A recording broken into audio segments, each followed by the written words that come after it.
मैं प्रियंका जी सबसे पहले आपसे पूछना चाहता हूं, ममता बनर्जी जी ने कुछ देर पहले एक बयान दिया, उसमें उन्होंने कहा कि क्या आप ऐसे लोगों का समर्थन करेंगे जो दंगाई हैं, जो लोग हिंसा में जो हिंसा को मानते हैं। उन्होंने कहा कि हथियार लेकर जो लोग घूमते हैं, उन्हें दिखाते हैं, बंदूकें दिखाकर नाच गाना करते हैं, बुलडोजर जो है उसको रैली में लेकर जाते हैं। ना तो ये पंचायत चुनाव जीतेंगे पश्चिम बंगाल में, ना 2024 का चुनाव। मैं आप लोगों से कहती हूं कि अगर आपको मुझसे प्रेम है तो बीजेपी को समर्थन ना दीजिए। ममता बनर्जी बंगाल की जो मुख्यमंत्री हैं वो सीधी सीधी कह रही हैं जिम्मेदारी बीजेपी की है इस हिंसा की। देखिए, सबसे पहले तो ममता बनर्जी का ये जो बयान है और ये जो उन्होंने आरोप लगाया है, इसकी पूरी पुष्टि जो है वो विश्व हिंदू परिषद ने एक ट्वीट के माध्यम से कर दी कि जिस फोटो को ये बार बार दिखा रहे थे कि बंदूक लेकर के कोई रैली में है, तो साफ विश्व हिंदू परिषद ने कह दिया है कि हावड़ा की रैली से उस तस्वीर का कोई लेना देना नहीं है और इसके लिए ममता बनर्जी और अभिषेक बनर्जी दोनों पर जो है डेफेमेशन का केस किया जाना चाहिए। दूसरी बात, एक समाज को आपने कह दिया कि भाई ये दंगाई है, एक वर्ग के आप इतने खिलाफ हो गई कि आपने तो ये तक कह दिया था कि आप हिंदुओं को आपने कहा था कि मुसलमान एरियाज में आप मत जाइए, वहां से मत होकर के गुजरिए। तो आप पहले तो ये बताइए कि ममता बनर्जी के दिमाग में क्या है, वो किसको दंगाई समझती है?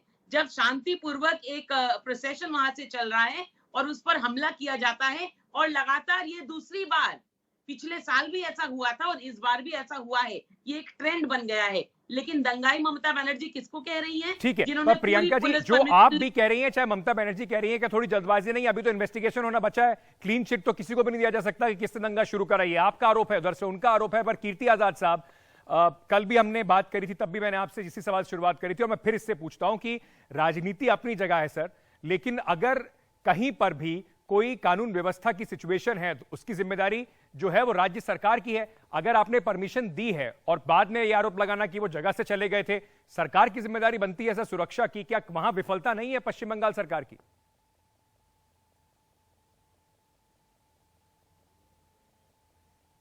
जिम्मेवारी तो उसी प्रकार से जो भारतीय जनता पार्टी के राज्य हैं, जैसे पुलिस प्रशासन दिल्ली में उनके पास जहांगीरपुरी में हुआ, या मलाड या वादी महाराष्ट्र में हुआ, या कर्नाटक में हुआ, तो इन सबों के ऊपर उनकी भी जिम्मेवारी बनती है। बिल्कुल।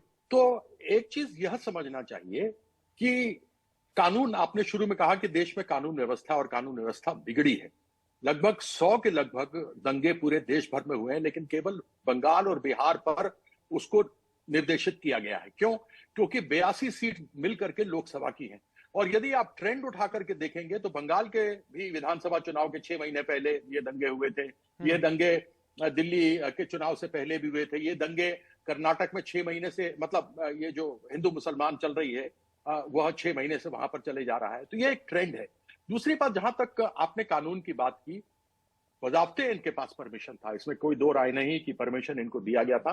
परमिशन में 4 चीजें कही गई थी। एक ये कहा गया था कि हथियार लेकर के नहीं चलेंगे, दूसरा कहा था कि जो निर्धारित मार्ग है उसके ऊपर चलेंगे, तीसरा कहा गया था कि ज्वलनशील पदार्थ नहीं ले जाएंगे, और चौथा ये था कि डीजे आप नहीं चलाएंगे, जोर जोर से म्यूजिक, और 5:30 बजे तक इस जुलूस को बंद हो जाना है। ये जुलूस 5:30 के बाद नहीं जाएगा शाम को, क्योंकि अंधेरे में काफी समस्या हो जाती है। वैसे भी आप समझ सकते हैं, छोटी छोटी गलियां होती हैं, ऐसे में कानून व्यवस्था को बनाए रखना कठिन होता है, और यह हर एक पुलिस करती है, केवल बंगाल की पुलिस नहीं करती है।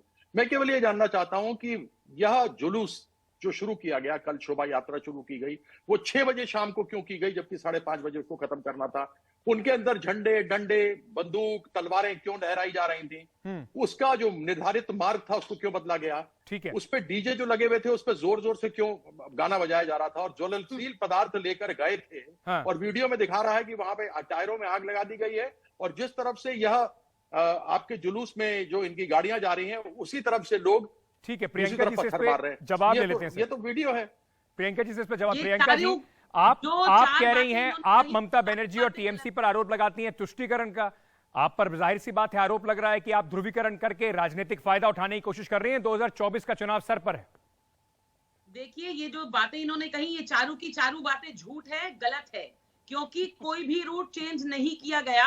अगर रूट चेंज किया गया होता तो पुलिस तो बाकायदा साथ चल रही थी प्रोसेशन के, तो पुलिस ने क्यों नहीं रोका प्रोसेशन को?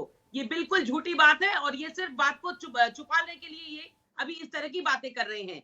दूसरी बात, समय को लेकर के इन्होंने जो कहा, सारी परमिशन मिली हुई थी, सारी परमिशन मिली हुई थी। कहीं ये नहीं था कि 5:30 बजे के बाद में आप जुलूस नहीं कर सकते, कहीं ये नहीं था कि म्यूजिक नहीं बज सकता, कहीं ये नहीं था कि चांट ऑफ जय श्री राम नहीं हो सकता। पर प्रियंका जी, ये तो पुलिस ने provocation- ऑन रिकॉर्ड आके कहा है कि परमिशन 5:30 बजे तक थी, तो जुलूस आपका देर से शुरू हुआ, तो क्या ये कहीं ना कहीं उस परमिशन का उल्लंघन नहीं है?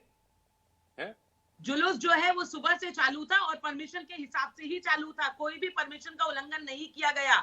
लेकिन मुझे एक बात बताइए, ये जो बार बार कह रहे हैं प्रोवोकेशन हुआ, तो मुझे बताइए, अगर कोई प्रोवोकेशन होता है तो क्या लोग पहले से बम और ये पत्थर तैयार रखते हैं कि हम प्रोवोकेट हो जाएंगे तो बम और पत्थर मारेंगे?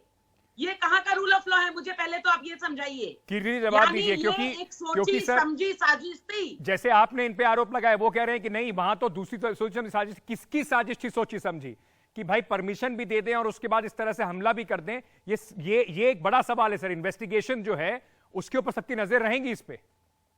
जी, आपने भी देखिए, खुद ये कह बात दिया तो कि 5:30 कोर्ट में इनको बतानी पड़ेगी कि पुलिस के रहने जी के प्रियंका जी, बावजूद वीडियोस में प्रियंका जी, पुलिस कीर्ति जी खड़ी को है जो आपने और कहा उसका पथराव जवाब देने किया जा रहा दीजिए, है। जो आपने कहा उसका जवाब देने दीजिए।